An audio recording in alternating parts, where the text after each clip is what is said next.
주님이 뜻하신 자리라는 제목으로 함께 말씀을 나누려고 합니다.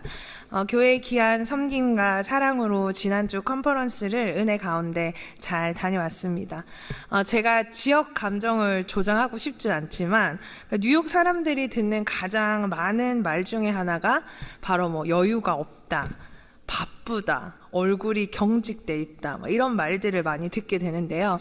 그런데 또 LA 사람들은 또 밝은 날씨의 영향 때문인지 되게 환하게 잘 웃어주시고 친절하시더라고요. 저는 은혜 가운데 7교회를 방문하게 되었습니다. 각각의 교회가 또 추구하는 사역이나 분위기가 조금씩 달랐는데요. 그렇다면 오늘 우리가 함께 살펴본 고린도 교회는 어떤 교회였습니까? 무역과 상업의 중심지인 고린도는 각기 다른 문화와 지역과 인종의 사람들이 모인 곳이었습니다. 그들 중에는 자유자가 있었고 종도 있었고 헬라어를 사용하는 사람들과 또 히브리어를 사용하는 사람들이 있었습니다. 피부색도 다르고 출신 지역도 달랐습니다. 그리고 또 하나님께 받은 은사도 각각 달랐습니다. 하지만 교회는 예수 그리스도의 십자가 구속 안에서 성령의 역사로 말미암아 문화, 신분, 인종, 연령, 성별, 지위의 벽이 완전히 무너진 곳입니다. 그런데 고린도 교회 안에서는 이 다름이 차별이 되고 대립이 일어난 것입니다. 그래서 바울은 교회를 우리 몸에 비유합니다. 몸은 많은 지체로 구성되어 있습니다. 머리, 어깨, 무릎, 발. 아이스 브레이크였고요. 이 모든 게 우리의 몸입니다.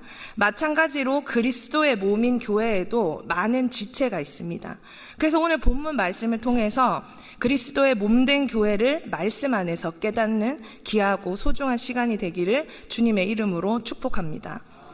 먼저 우리는 왜 다릅니까? 18절 말씀을 함께 읽어보겠습니다.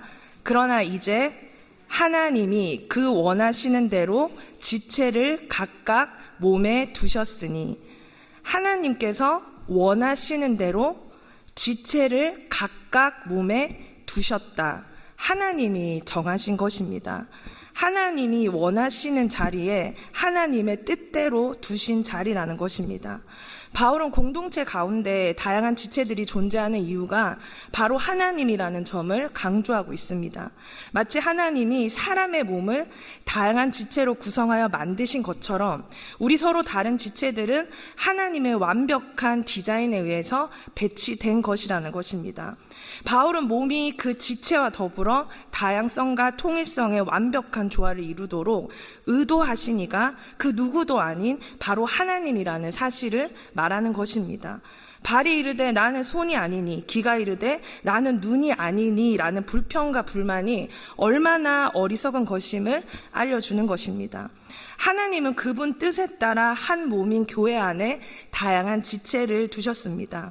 한 지체뿐이면 몸이 될 수 없다는 것입니다. 발은 손이 아니어도, 귀는 눈이 아니어도 몸에 속한 지체입니다. 이와 마찬가지로 하나의 그리스도의 몸인 교회는 각각의 여러 지체들로 구성되어 있고, 성령께서는 다양한 은사를 부어주시고 하나님의 영광과 교회의 덕을 세워 나가시는 것입니다. 그래서 우리의 존재와 위치는 우리의 선택에 따라 결정된 것이 아니라는 것입니다. 오직 하나님의 뜻에 따라 결정되는 것임을 기억해야 합니다. 그래서 고린도 전서에는 이러한 부르심을 특별히 강조하고 있는데요. 바울은 먼저 자신을 하나님의 뜻을 따라 사도로 부르심을 받은 자라고 자기를 설명하고요. 또 고린도 전서에 나타난 유대인, 헬라인, 지혜롭지 못한 자와 문벌이 좋지 못한 자, 할례자와 무할례자, 종과 자유인 등 부르심을 받은 사람이 매우 다양하게 소개되고 있는 것을 우리가 볼 수 있습니다. 하나님의 부르심을 받은 이 모든 사람은 그들의 자리나 형편에 상관없이 하나님께 함께 거하는 자가 되는 것입니다. 그래서 바울은요, 어떤 사람은 다른 사람은 이 사람은 이러하고 저 사람은 저러하다. 하나님이 원하시는 대로 지체를 각각 몸에 두셨다는 것입니다. 저도 때로는 저보다 똑똑한 사람들, 저보다 재능이 많은 사람들, 제가 못하는 걸 잘하는 사람들을 보면은 열등감을 느낄 때도 있습니다. 그런데 그런 좌절감에 빠져 있지 않도록 해주는 유일한 이유는 하나님이 나를 이 모습 이대로 이 자리에 두셨다는 것입니다. 하나님이 부르신 그 자리에서 하나님의 영광을 나타내는 우리가 되기를 원합니다. 그래서 우리는 비교할 필요가 없습니다. 우월하다고 생각할 필요도 없고 반대로 부족하다고 생각할 필요도 없는 것입니다. 왜냐하면 하나님이 뜻하신 자리에 우리 모두가 있는 것이기 때문입니다. 우리 옆에 있는 이제 성도님들에게 이렇게 한번 말해볼까요? 당신이 있는 그 자리, 한번 따라해볼까요? 당신이 있는 그 자리, 주님이 뜻하신 자리입니다. 아멘. 그런데 그런 우리들 중에 약하게 보이는 몸의 지체를 어떻게 바라봐야 합니까? 라고 우리는 질문할 수 있습니다. 우리 가운데 바울의 교회 안에서 약하게 보이는 지체, 덜 귀히 여기는 지체, 아름답지 못한 지체에 대해서 이야기합니다. 여기서 보이는이라고 번역된 도쿤타는 본래 보다라는 뜻을 지닌 독해어의 현재 분사형으로 실상은 그렇지 않은데 그렇게 보인다는 뜻을 나타냅니다. 보잘것없어 보이고 전혀 중요하지 않게 보이는 지체라 할지라도 실제로는 그렇지 않으며 도리어 더 요긴하다는 것입니다. 이는 몸 가운데 미미하고 잘 보이지도 않을 뿐만 아니라 심지어 연약하게 보이는 그 지체가 사실은 몸을 이루는 데 있어서 더 필요한 것이라고 말합니다. 더 약하게 보이는 지체와 더 강하게 보이는 지체는 각각 고유한 기능을 가지고 있는 것이고 자신의 기능에 최선을 다하는 것으로 족할 일입니다. 그런데 왜 우리 공동체 안에는 약하게 보이는 지체가 있는 것일까요? 왜냐하면 소위 자신이 강하다고 자부하는 지체의 교만 때문이라는 것입니다.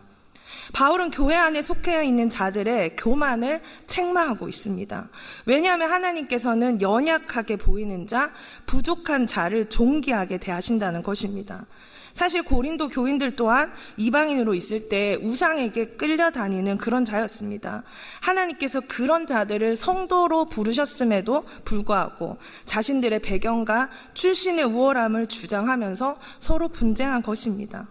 하지만 부족한 것이 존귀케 되는 것은 스스로의 힘에 의한 것이 아니라 오직 하나님이 몸을 고르게 하여 주셨기 때문입니다. 그래서 우리 공동체 안에 내가 가진 기준으로 약하게 보이는 자들, 덜 귀히 여기는 지체가 있습니까? 사실 이것은 선택할 사항이 아닙니다. 우리는 한 가족, 한 몸으로 그들을 받아들여야 하는 것입니다. 기능의 차이지 존재의 차이가 아니라는 것입니다. 사람들은 자신의 신체를 볼 때 완전히 만족해하는 경우가 거의 없습니다. 맞으시죠? 다 만족하세요? 네. 대개의 사람들은 자신의 몸 가운데 특정 지체에 대해서 불만족해합니다. 그러나 그렇다고 해서 그것을 잘라낼 수는 없는 것입니다. 불만족스럽다고 지체를 잘라내면 그 순간 자신은 불구가 되는 것입니다. 오히려 주어진 지체를 인정하고 사랑하며 보듬어야 하는 것입니다. 주일날 저는 3군데의 미국 교회를 다녀왔습니다. 이제 감사하게 첫 번째, 두 번째 교회는 어린이 부서 전체를 담당하는 그 목사님 2분, 디렉터들을 만나서 또 우리 교회에 적용할 만한 것들, 좋은 것들을 잘 듣고 배웠습니다. 그리고 제가 부서별로 또 예배를 참관하고 우리가 배울 것이 없는지 또 열심히 봤는데 그중에 여기 사진에 보이는 초등부 예배에 들어가서 너무나 귀하게 아이들을 섬기고 있는 2명의 교사를 만났습니다. 이 교사들은 이제 저희가 뉴욕에서 온 또 이제 전도사 또 선생님이라고 이야기를 하니까 이제 디렉터에게 들었다며 너무나 반갑게 맞아주더라고요. 그리고 함께 예배를 드렸는데 그 2 교사는 뭐가 그렇게 행복한지 아이들에게 연신 감탄의 소리, 아이들에게 리액션 해주고 안아주고 예배 내내 그 아이들과 함께 즐거워하는 모습을 보여주었습니다. 그리고 여기에 보이는 이제 남자 교사 한 명이 바로 지난주에 둘째를 출산했다는 소식을 아이들에게 어너스먼트로 전했습니다. 그리고 나서 그 교사가 아이들에게 물었습니다. 너희들 다운 증후군에 대해서 들어본 적 있니? 내 아이가 태어났는데 다운 신드롬이래, 다운 증후군이래. 너희가 같이 축하해 줬으면 좋겠어. 너무 예쁘지라고 이야기하는 겁니다. 사실 제가 금요일, 토요일에 갔던 컨퍼런스는 발달장애 컨퍼런스였습니다. 강사분 중에 한 분의 자녀도 다운 증후군으로 태어났다고 했습니다. 우리가 함께 찍은 사진도 있는데, 그런데 그 의사가 자기에게 축하한다고 말하지 않고 I'm sorry라고 첫마디를 했다고 합니다. 보통 아이를 임신하고 또 아이가 태어나면 보통 우리가 축하한다고 말을 하지 않습니까? 그런데 그 의사가 어떡하냐, 미안하게 됐다라고 이야기하며 그 자녀가 다운 증후군이라고 이야기했다는 것입니다. 그러면서 이 강사가 이렇게 말했습니다. 하나님이 그렇게 태어나게 하셨다면 그건 하나님의 일이고 하나님이 정하신 것이기에 하나님을 나타내는 존재이기 때문에 축하받아야 할 일이고 기뻐해야 할 일이라고 말했습니다. 그리고 제가 다음날 방문한 교회에 이제 갓 태어난 아이를 보여주면서 축하해달라고 그렇게 환하게 웃는 그 교사의 얼굴을 제가 잊을 수가 없는 것입니다. 그리고 그 이야기를 들은 그 예배실에 앉아있던 모든 초등부 학생들은 박수를 치면서 So cute! 이렇게 외치더라고요. 그리스도의 몸은 하나님께서 정하셔서 각각 존재하는 것입니다. 하나님이 주시고 하나님이 정해주신 자리에 있는 것입니다. 그래서 그 존재가 아무리 약해 보이고 미약해 보여도 하나님의 목적이 있고 하나님의 뜻이 있고 하나님을 나타내는 존재라는 것을 우리는 겸손히 깨달아야 하는 것입니다. 저도 청년부를 섬기면서 때로는 약하다고 생각하는 사람이 있을 때도 있고, 아니면 또 너무 부끄러운 말이지만 관심을 많이 못 가진 지체 중에서 어떠한 순간에 아주 중요하고 소중한 존재라는 것을 매 순간 깨달으면서 이런 사역들을 감당하고 있습니다. 그래서 저는 제가 가진 기준과 눈을 회개하고 다시 한번 하나님이 주신 눈으로 다른 사람을 바라볼 수 있게 해달라고 하나님께 기도했습니다. 이제 태어난 지 일주일도 되지 않은 그 연약하고 작은 아이는 그 교회의 몸의 지체로 태어난 것입니다. 이제 갓 태어난 그 갓난 아기가 그 교회의 한 지체로서 무슨 역할을 할 수 있겠냐 할지 모르겠지만, 저는 이틀 동안 들은 수많은 강의가 너무너무 좋았지만 갓 태어난 자신의 딸을 초등부 아이들에게 자랑하면서 축하해 달라는 그 교사, 이 시간 말씀을 준비하는 저에게 다시 한번 내가 있는 자리, 우리 성도님들이 있는 자리, 우리 모두가 있는 그 자리, 주님이 뜻하신 자리임을 다시 한번 깨닫게 하셨습니다. 그 아이는 우리 눈에 약해 보일지 모르지만 저는 그날 제가 만난 그 어떤 사람들보다도 저에게 가장 큰 깨달음을 줬고, 그 깨달음으로 저는 오늘 이 자리에서 너무 귀한 우리 효신교회 성도님들에게 혹시 우리 눈에 약해 보였던 사람이 있습니까? 왜 저럴까 생각했던 그 사람이 하나님이 우리 효신교회의 한 지체로서 하나님이 정하신 자리에 그렇게 있는 것이라고 이렇게 전할 수 있게 해준 귀한 존재였습니다. 사회적으로나 신체적으로나 약하다고 여겨지는 사람들, 우리가 보기에는 연약해 보이는 사람들은 사실 하나님 앞에서 너무나 요긴하고 귀중하고 소중한 존재입니다. 교회 공동체 안에서 연약함으로 인해 상대적으로 덜 주목받거나 낮게 여겨질 수 있는 사람들, 자신이 약함을 느끼고 소외되는 사람들, 하나님께 가장 소중한 자녀라는 것입니다. 그 약함 속에 하나님의 은혜가 더욱 크게 역사한다는 사실입니다. 그리스도께서는 우리의 연약함을 통해서 오히려 하나님의 강함을 드러내십니다. 그 연약함을 무시하지 말고 그 연약함을 통해서 하나님의 은혜를 발견할 수 있는 우리 모두 되기를 주님의 이름으로 축복합니다. 예전에 교육자 회의를 할 때 이제 담임 목사님께서 이런 말씀을 하신 적이 있습니다. 담임 목사님께서 성도님들 이야기를 하시면서 나는 우리 성도들이 다 너무, 이렇게 표현해서 죄송하지만 귀여워. 예뻐 보여 이렇게 칭찬을 하시더라고요. 다 예쁘고 다 귀엽답니다. 성도들을 바라보실 때 누가 더 귀하고 덜 귀하고가 아니라 그냥 다 예뻐 보이고 귀여워 보인다고 하신 말씀이 다시 한번 생각이 났습니다. 결론입니다. 하나님은 나를 그리고 서로를 약해 보이는 자들까지 한 몸으로 부르셨습니다. 이렇게 모든 지체는 다양하게 존재하지만 몸은 하나라고 강조합니다. 그래서 그렇다면 우리는 어떻게 한 몸을 이루어 갑니까? 25절 말씀을 함께 읽어보도록 하겠습니다. 몸 가운데서 분쟁이 없고 오직 여러 지체가 서로 같이 돌보하셨느니라. 아멘. 말씀 그대로입니다. 분쟁 없이 서로 같이 돌볼 때 한 몸을 이루어 가는 것입니다. 바울은 몸의 비유를 통해서 모든 지체가 서로 필요하고 서로 의존적이라는 점을 설명합니다. 손이 발을 필요로 합니다. 눈이 귀를 필요로 하듯이 교회 안에서 우리 각자는 서로를 필요로 한다는 것입니다. 우리는 다른 사람에게 필요한 역할을 하고 우리는 그 관계 속에서 온전해지는 것입니다. 26절 말씀을 함께 읽어봅니다. 만일 한 지체가 고통을 받으면 모든 지체도 함께 고통을 받고 한 지체가 영광을 얻으면 모든 지체도 함께 즐거워하나니. 각각의 지체들은 서로 갈등하고 대립하는 존재로서가 아니라 서로를 필요로 하고 또 의존할 수밖에 없는 존재로 창조된 것입니다. 고통을 받던지 아니면 영광을 받던지 고린도 교인들은 이 모든 것을 함께 겪어 나가야만 하는 한 몸, 한 공동체라는 것입니다. 서로가 서로를 바라볼 때 내가 할 수 없는 이 일을 위해서 주님께서 저 사람을 보내셨다라고 바라보는 것입니다. 우리의 몸을 자세히 살펴보면요, 다양성과 통일성이 얼마나 적절하게 조화를 이루고 있는지 확인할 수 있습니다. 아무리 작은 지체라도 필요하지 않은 것이 없고요, 모든 것이 조화를 이루며 서로 이어져 있다는 것입니다. 우리 모두를 이 자리에 있게 하신 분이 하나님이시기에 다양하지만 조화를 이루고 있는 것입니다. 마치 삼위일체 하나님의 역사하심과 같습니다. 우리 효신교회가 이렇게 아름답게 조화를 이루고 연합해서 하나님 나라를 위해 하나님 뜻을 이루는 기회를 계속 얻는 교회가 되기를 간절히 소망합니다. 오늘은 우리 어린아이들의 홀리인 축제가 있는 날입니다.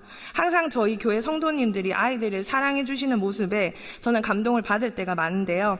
우리 교육부 또 장로님은 매주 교육문화관에 들리셔서 한 명 한 명 아이들을 다 안아주시고 인사하고 아이들 예배 드리는 모습을 보시면서 그렇게 흐뭇해 하실 수가 없습니다. 그리고 또 어떤 분은 아이들 취미를 다 깨고 계셔서 아이들과 그 취미 활동을 가지고 대화를 하십니다. 항상 먼저 말을 걸어주시고, 또 어떤 분은 주머니에 항상 캔디와 초콜릿을 넣고 다니시면서 만나는 아이들에게 나눠주시더라고요. 이뿐이겠습니까? 저희 교회의 유아 세례날은 잔칫날이잖아요. 그 아이는 기억도 못하겠지만 모든 성도가 함께 기뻐하면서 한 가정의 새 생명을 축하해 줍니다. 그런데 우리가 기억해야 합니다.